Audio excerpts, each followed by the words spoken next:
Good afternoon, everybody, and welcome to Out of the Blue and a really special edition that we've got today. We're joined by Ryan Green from Eduprise. Hi, Ryan. Hi, Mark. How you doing? Yeah, Hi, very David. good. All right. And as ever, we have David as well. Hi. I sounded really I disappointed. like the way the tone went down there, Mark. And as ever, Oh, God, he's here again. He's here again. So, Ryan, thank you so much for joining us today. As I say, for those of you that don't know Ryan, he's from Eduprise. And rather than me give a garbled introduction as to who you are and what you do, Ryan, why don't you tell everybody a little bit about yourself and what you're about?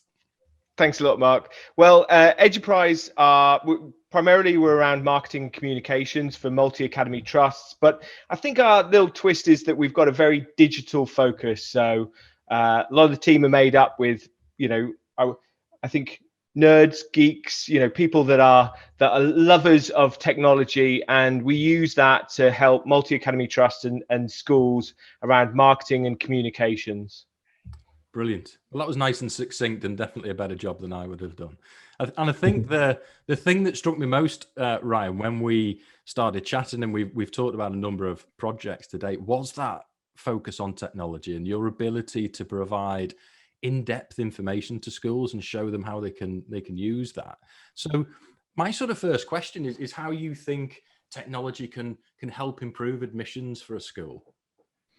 Yeah, so I think schools are becoming and probably have been and are becoming more competitive. Live birth rates are dropping, and if you look at somewhere like Oxfordshire, places like this, they're 10, 12, 15%, some regions are even 20% drop in live birth rate. And that's moving, the number of schools into a competitive kind of market really for admissions.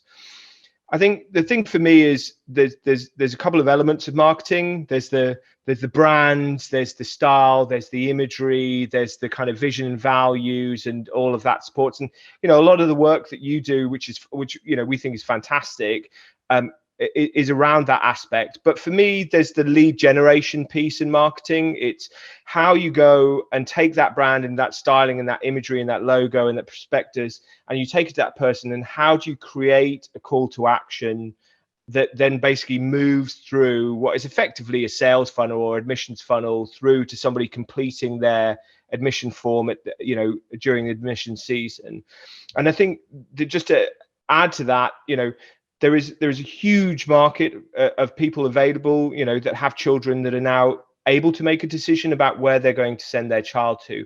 How do you identify those specific people and so that you target them directly? Traditional kind of mediums of, let's say, radio or print or bus or, where advertising would take place, they come through, and certainly if you speak to the sales reps, they'll be like, we'll get you 100,000 reach, or we'll get you 250,000 reach in the area. But how many of those people are really going to go to your school? How many of those have children? How many of those children in the right age? How many of them are in your catchment area? So using technology and the way that social media advertising and Google Analytics and,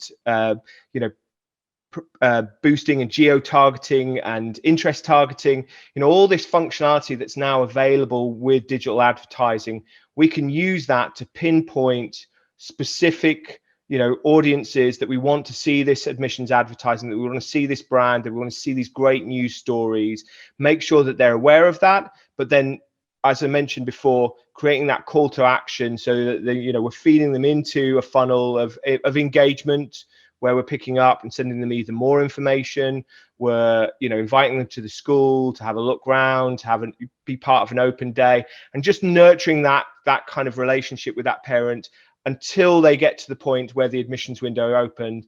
So it's almost a given that they're going to apply to the school. We're not kind of hoping, because if you get to admissions day and you hope people are going to turn up, you have got yourself in a very bad position. You should really know how many people are going to turn up to that admissions window. And I think that's it's probably quite obvious to the independent sector. They've probably been doing it for years already. But for the state sector, it's probably not as widely used, and they don't take advantage of that technology and the data that's available to them. So do you, and you may have just answered it, but do you have like a good example of what that admissions process could look like? Yeah, so you could be using, Facebook's a really good, we get really high levels of engagement. Ironically, we get a lot of schools coming in and go, we have a Twitter account, we use Twitter quite a lot, but actually if you trawl through their Twitter account profile, it's generally teachers, it's other teachers from other schools that are watching this. The number of parental percentage is generally quite low. And I would, anyone watching this today, if they're like, no, it's not the case, that's not the case, we have loads of parents. Go through your Twitter followers of your school account and just work out roughly how many you think are parents as a percentage wise. And I think you'll be quite surprised. But we do see a lot of parental engagement on platforms like Facebook and potentially Instagram as well, if you're using that.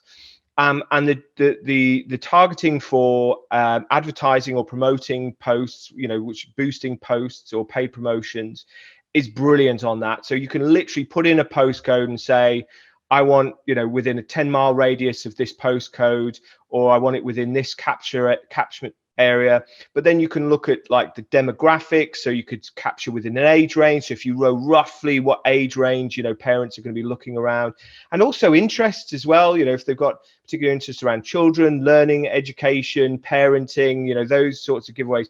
So again, all of that can be used and we can put that into the mix. So really the appropriate people are seeing the content, who are really interested in your content, who are going to engage with that content then. So Facebook and Instagram is fantastic. Twitter, not so much. It's really difficult. LinkedIn, probably not appropriate, but certainly we use that a lot around recruitment, advertising, and recruitment engagement and promoting sponsors.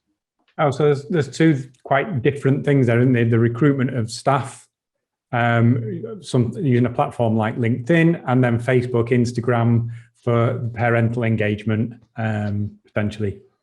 Yeah, 100%. And I think the thing is, people might go, well, I'm already advertising on admission, at my admissions on Facebook. Well, the problem is if you're not putting any money behind that, right? You're only getting within this vicinity of parents or people who are following your organization. So unless they reshare that, and then you capture that reshares group, you're actually not getting as wide an audience. So that might be one of the big misconceptions. I think people think they put this stuff into Facebook and they go, it's never worked. Well, that's how Facebook make money. They give you access to people that you are not connected to. They allow you to connect to people and build up your network. But really, if you want to extend that to people you're not connected with, and let's face it, admissions, you might not be connected with these parents. They are prospective parents. You may never know who they are. You're going to have to give Facebook some money, some Instagram some money, LinkedIn some money, Twitter some money, if you want to reach that new audience. And how does that fit into, because typically with a state sector school, they will rely on the local authority website to make their, a parent to make their application via that. They'll choose their first, second, third school. How does this digital aspect that you're talking about impact their admissions process? Typically, a parent would say, well, I'm going to this school because it's close, or I want to go to this school. I know about it. So how can what you're suggesting make a greater impact on that decision process for parents? Yeah, so I think the thing is we're bringing the decision process earlier. So typically when we work with schools, we're not leaving it till September or October to kind of start that when the admissions window open. We're actually literally, as soon as the admissions window closes, first of all, we're looking at around National Allocation Day. So that's a great opportunity that if somebody can't get a school that they want, that you really try and push your school as an opportunity. So don't dismay. We might have been your second choice, but that's a good thing. Please accept us. So I think that's one thing that's really missed out on. Mm-hmm. So we start really at the close of the admissions for the following year. So securing National Allocation Day, making sure we can pick up those secondary applications, and then when we're going for the primary applications, we're starting just after National Allocation Day. And what we're doing is we're really nurturing that relationship. So that's telling a narrative around what's happening inside the school. I think if you're just turning up to the day and you're like, as you said, this is the day I need to make a decision. How am I going to make a decision? You're going to go off referral, proximity, and potentially Ofsted rating as well. But those are going to be the things. And actually, referral is generally what we find is parents will want to go with where their social groups and social connections are. That's the biggest driver for admissions. Proximity is the next. How easy is it to access the school, especially given school days are 8:30 till 3 or potentially 9 till 3:30 or whatever that is. People need to be close to that school. And then finally, I would say the Ofsted rating is, is up there. But what we could add in, it's very difficult to compete on those because a lot of those aren't factors that you are able to compete on. Yes, okay, Ofsted, but if you're waiting for a review, it could be some time. So actually, we add a fourth dimension, which is talking about the school itself, its education provision, the satisfaction of parents, the satisfaction of pupils, the outcomes, the facilities, the teaching and learning, the values, the pastoral care, all this stuff that really doesn't come onto the table, but is actually the thing that really matters most when you're having, when you're inside that facility, when you're part of that school community. It's all this peripheral stuff that really makes the difference. So we can bring that to the table. We can start providing parents, that audience that are considering it, content earlier, so that they start to make it, they start to make inquiries. And as I said, it's not, just serving them the content and then basically leaving them till next September, October, to start when the admissions window opens to start. It's actually about saying, well, listen, why don't we have a conversation before then? Let me show you around the school. Let me show you the facilities. Let me show you how happy our pupils are. Let's show you how happy our parents are, and actually you're then making an informed choice that includes these other aspects, which are actually more important, longer term to your child's welfare and outcomes. Yeah, and that's the information that you generally don't see. Or you can't find, or it's not done very well. It's really important to get that more personal information, that what's actually going on inside the school. I do agree with that it's really important part of that process. I think that there's three things for me: a stage of decision making a parent's going to be in. They're going to be in either, I don't know what decision I'm going to make. I'm in a decision-making process, so I'm considering, I need to make a decision, or I've made a decision. The hardest one to do is basically the third. So if a parent has made a decision based on proximity or what their friends are doing or the Ofsted rating, you've got to basically tell them that they're wrong. When you're with your communication, you've got to get that. You've got to go, you are making the wrong decision and you need to make this decision afterwards. And that's really, really hard. I mean, imagine going to your parents, you're wrong. You're not actually able to make the right decision for your child. I'm telling you that we're the right decision for you. So actually, we want to get to the first, the first stage is the ideal, where actually they haven't really thought about this. They're putting it off till later. They know that the admissions window is not till September. You want to get them at that earliest stage where they're kind of thinking, this is on my horizon. I'm going to have to make a decision. And then what we do is we really showcase the school, working alongside people with yourself, get that brand, get that style, get all the vision, get the values, get all of that right, so that when they're actually doing it, they're making an informed decision on more aspects than just referral, proximity, Ofsted, So effectively, Ryan, the key is to get the message out as early as possible in what you're saying. You did a better job summarizing what I've just said tonight. I think there's, lots of schools have a fear of the digital marketing side of things because they don't really, I think you explained before, they don't really understand it. And that just means it's closed to them. It's something that they don't consider they can access or make use of. So I think exposure to someone like yourself who's able to offer that advice and talk them through it. And also just that recognition that it's never quite as expensive as you think it's going to be. Certainly, we've looked at Facebook advertising and been really surprised at some of the costings of that, because before we'd ever looked at it, I just thought, that's what big organizations do, millions of pounds, and, that's what happens. 100%. Like, we come to schools and they go, what's your budget? And they're like, we're spending £6,500 on radio adverts, and we get a 2-week run, of radio advertising. And I'm just like, oh, like, it's so expensive, and you are literally burning money, and they say, well, it helps our admission process. And I say to them, how do you know that? How are you measuring that? Is when people are coming in, they go, I've heard your radio ads. And if they have, are they people that are new, that have no connection with the school?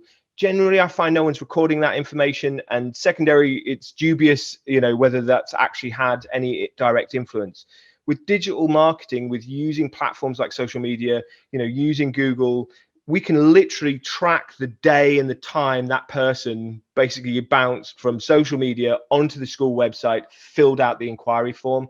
And in fact, a lot of the stuff that we do now, is really about reporting that end-to-end process. So we can see what content's gone out, when it went out, what impact it's made, what level of engagement, how many people bounced to the school website, how many people then converted into an inquiry, then basically when that inquiry came into the school, what the feedback was from the parent, how that relationship with that parent has been nurtured over the 2, 3, 4, 5, 6, 7, 9, 10 months.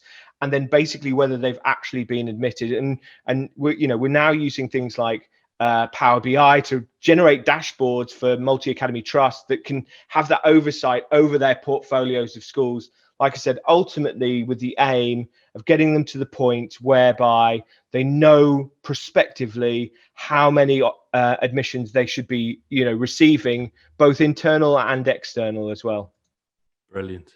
Ryan, I think what we love about the work that you do is that you're the answer to that criticism of creative teams, that obviously we create beautiful things that often don't have an impact and don't have an effect. And what's brilliant about what you guys do is to take everything to that next stage, to take the work that we've created, and we're showing schools how they should effectively talk about themselves and go to market, but then actually being able to prove an impact of that, to show them that there are pupils sat in classrooms because of the work that has been done that's great. We love that element of what you do. It's brilliant. Thanks. And to be honest, it's hand in glove. It's very much it's got to be done in parallel. Without it, you're putting up basically blank advertisement. So you have to work with the brand, with the design teams. You have to work with the content teams to produce stuff that's in the right tone of voice, that embodies the school, because you're attracting an audience. You're basically selling yourself there. But for me, it is about data. It is about return on investment. It is about knowing how much spend we'll have to do on, Facebook, Instagram, LinkedIn, Twitter, whatever that is, to generate that, to capture that audience, and what that converts at a financial level at the other end.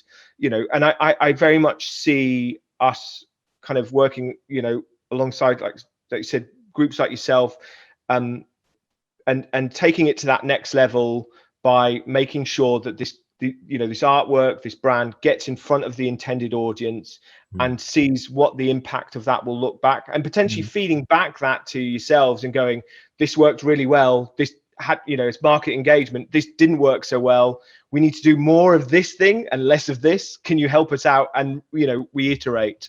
Brilliant. I think there's a potential opportunity to run a short workshop on something like this, just to put this in an order. How might a school go about this process, and give advice on, let's look at it from the beginning. This is what needs to happen. These are the steps. This is the order that we would recommend things, and this is the output that you can get at the end of it. I think that would be such a powerful workshop to provide to schools. So maybe something we can talk about in the future.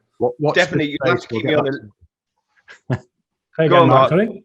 I said, watch this space. We'll definitely get that sorted. We'll let everybody know. Yeah. You'll have to keep me on a leash, though. As you can see, I get quite excited about this stuff, and I'm just like, and so yeah, you'll have to be like, kind of, right, kill Ryan for 5 minutes while he just everyone gets a breather, and then we'll let him back in the room and he can talk more about it. Yeah. Can we just mute him, Mark, at some point? Ryan, thank you so much for joining us today and answering our questions. Before we go, we do just need to bring up on screen, because we do for all of our guests, your hilarious school photograph, which is appearing now. And yeah, we'll leave that one there, I think. we saved the best till last, obviously. Thanks so much for your time, Ryan. It's been really useful, and I'm sure everybody's got a great deal from it. I'm assuming, obviously, we're going to put all of your contact details on at the end of the show for people that want to get in touch. I'm assuming you're more than happy to receive contact from anybody that wants a bit more information and would like to chat further. 100%. Always open to a conversation and a coffee. Yeah. If they've got enough time. Fantastic. Thanks for your time, Ryan. We'll see you again. Goodbye, everybody. Thanks, Ryan. Take care. Thanks, David. Thanks, Mark. Bye now.